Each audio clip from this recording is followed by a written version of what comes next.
नमस्कार दोस्तों, प्रस्तुत है आज के राजनीतिक परिप्रेक्ष्य में संविधान पर खतरा बताया जा रहा है, या कहें संविधान बचाने की होड़ सी है, जबकि हमें आम जन को संविधान बताने का कार्य करना चाहिए। उनके हक अधिकार उन्हें समझ में आ पाए। का लेख का शीर्षक है राजनीतिक गिरोहों के बीच फंसी संविधान की अस्मिता, जिसके लेखक हैं दयाराम जी, जो कि वर्तमान में PPID people's party of India democratic के राष्ट्रीय अध्यक्ष हैं। ये जानते हैं इन्होंने इस लेख में क्या कहा है। NDA और इंडिया इन दोनों राजनीतिक गिरोहों के सरगना भाजपा और कांग्रेस हैं। एक ही सिद्धांत और मूल्य है। मूल निवासियों को किल विद काइंडनेस, अर्थात मूल निवासियों को अनिदेयता के साथ मारो, जिससे वे भय के मारे तुम्हारे नियंत्रण में रहें और तुम्हारी हर बात मानने के लिए मजबूर हों।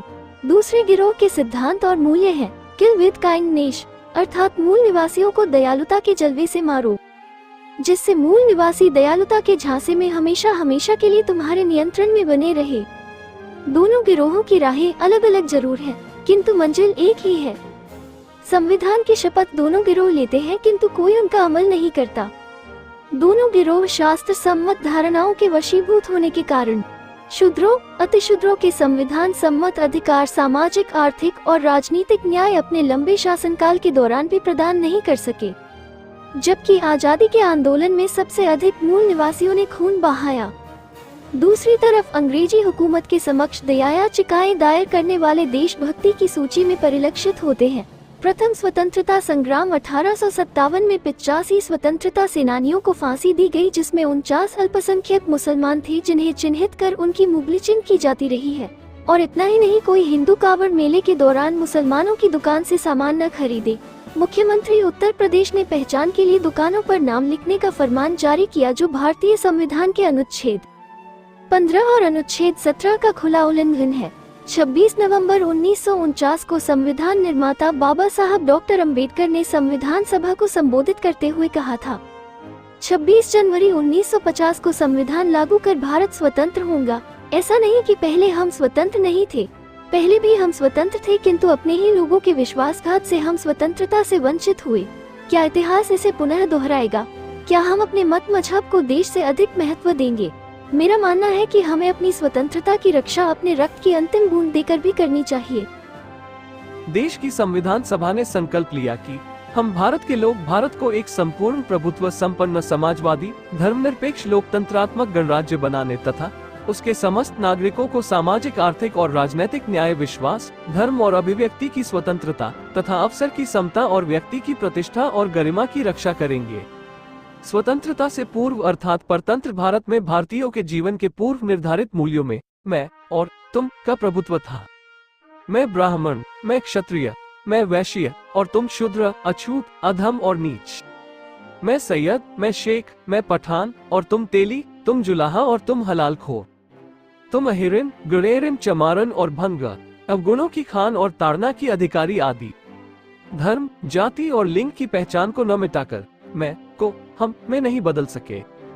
कांग्रेस ने अपने लंबे शासनकाल के दौरान और भाजपा ने अपने 10 साल के शासनकाल के दौरान संविधान सम्मत कार्य न कर शास्त्र सम्मत कार्य किया, जबकि आजादी के आंदोलन को हम ने जीता था, मैं ने नहीं।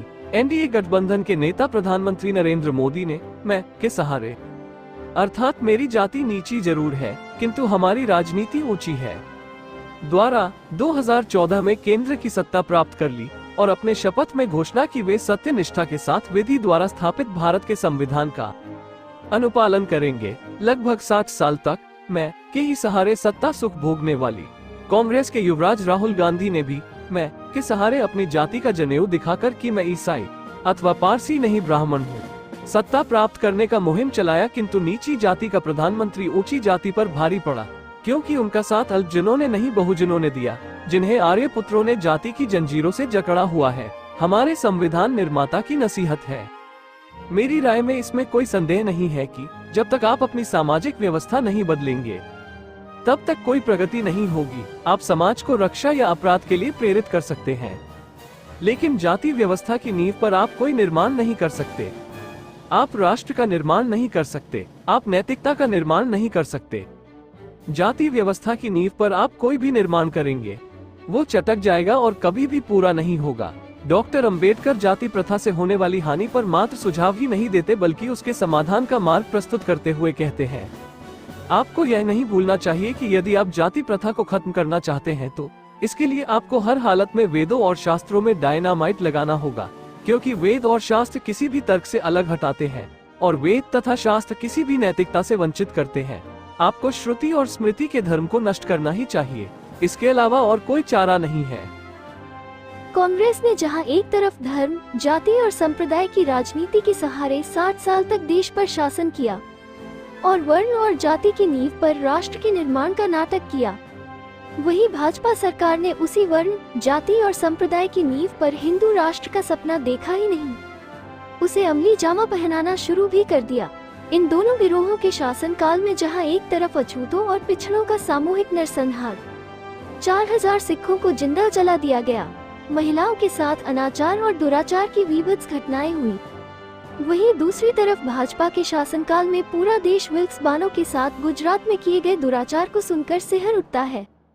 विधायकों और सांसदों द्वारा महिलाओं के साथ बलात्कार, देश की गौरव महिला खिलाड़ियों के साथ यौन शोषण, मणिपुर में आदिवासी महिलाओं के साथ बलात्कार, यहाँ तक कि व्यक्ति की प्रतिष्ठा और गरिमा के रक्षक भारतीय संविधान के मानवीय मूल्यों को दरकिनार कर एक ब्राह्मण व्यक्ति ने आदिवासी युवक के सिर पर पेशाब कर अतीत के सांस्कृतिक मूल्यों को पुनर्जीवित कर दिया।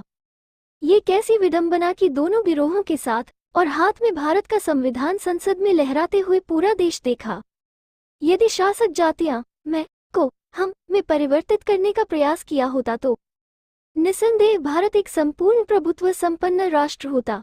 भारतीय संविधान की अस्मिता यदि बचाना है तो शोषितों का राज शोषितों के द्वारा होना चाहिए। शोषकों के साथ बंधी गठबंधन की गांठ कब खुल जाए कुछ कहा नहीं जा सकता।